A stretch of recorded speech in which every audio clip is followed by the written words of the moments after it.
जेव्हा ती नववीत होती तेव्हा हा आठवीत होता. आता ती नवविवाहित आहे आणि हा तिला आठवीत आहे. यालाच म्हणतात भाषेची ताकद. तुझ्या माझ्या ती नवीन शेजारी नाही, ती सारखी माझ्यावर ईर्ष्या करते.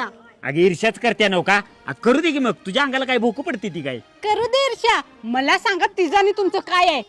अगे ए बाय, माझं तिचं काय सुद्धा नाही. तुला भांडणच करायचंय तिच्या संग? होय करायचंय, कारण ती सारखी माझ्याकडे तिरक्या नजरेने एकटक बघते. तुला भांडणच करायचं असेल तर चल ये. ए जळक्यानो या बाहेर. बोल रे बुरटे. अरे तुझी उंची किती, बोलतेस किती? हे मुद्द्याच बोल. हा तुझ्या बायकोला सांग, तुझी बायको माझ्या बायकोवर ईर्ष्या करते. माझी नाही, तुझी बायको ईर्ष्या करते. तुझी बायको ईर्ष्या करते. तुझी करते. ओ ती एकटक बघते, ती बोला की. आणि हा तुझी बायको माझ्या बायकोकडे एकटक बघत्या. तिला सांग, तुझ्यात जर एवढीच हिंमत असेल का नाही तर माझ्याकडे एकटक बघ.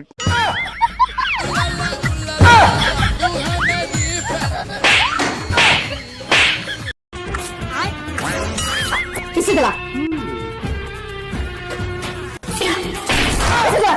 ये भगवान क्या जुलूम है. ऐसे जाते हैं. अब इसमें घी डाल. अच्छा अरे पूरा डाल.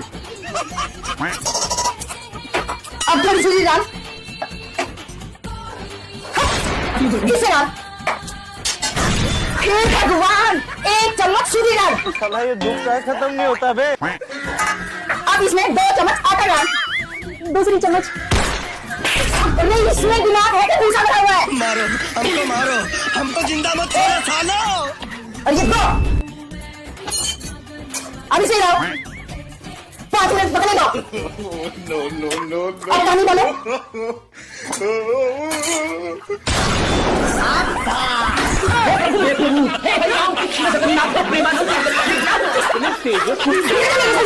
बाळा, तुला पाटलांचं पोराचं स्थळ आलंय. पण माझं त्या अनिकेतवर प्रेम आहे, मी त्याला धोका नाही देऊ शकत. अगं पण त्यांची 100 एकर बागायत आहे. का झालं?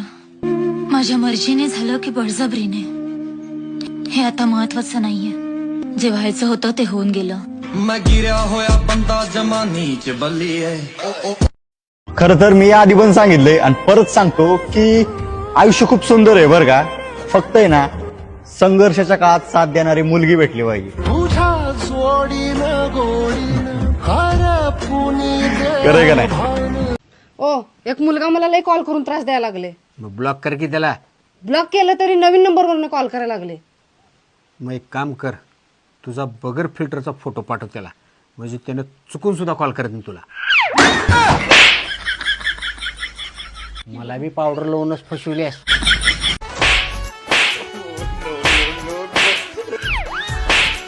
ओ उठसूट माझ्या पोराला का मारताय? का मारताय म्हणजे? तुझ्या लाडामुळे पोरग पाक येडं झाले. काय केलं त्यानं आता? काय केलं म्हणजे? उद्या त्याचा निकाल आहे.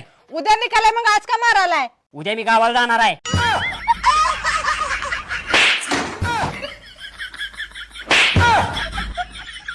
पंच्याहत्तर वर्षाच्या नागरिकांना बसचा प्रवास फ्री करून देणं म्हणजे ना, ज्यांना दात नाही तर त्यांना मटन फ्री देण्यासारखं झाले.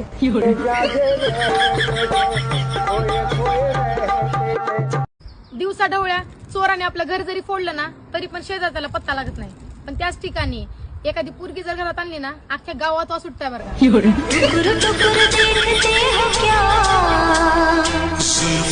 अगं आरती, काय झालं?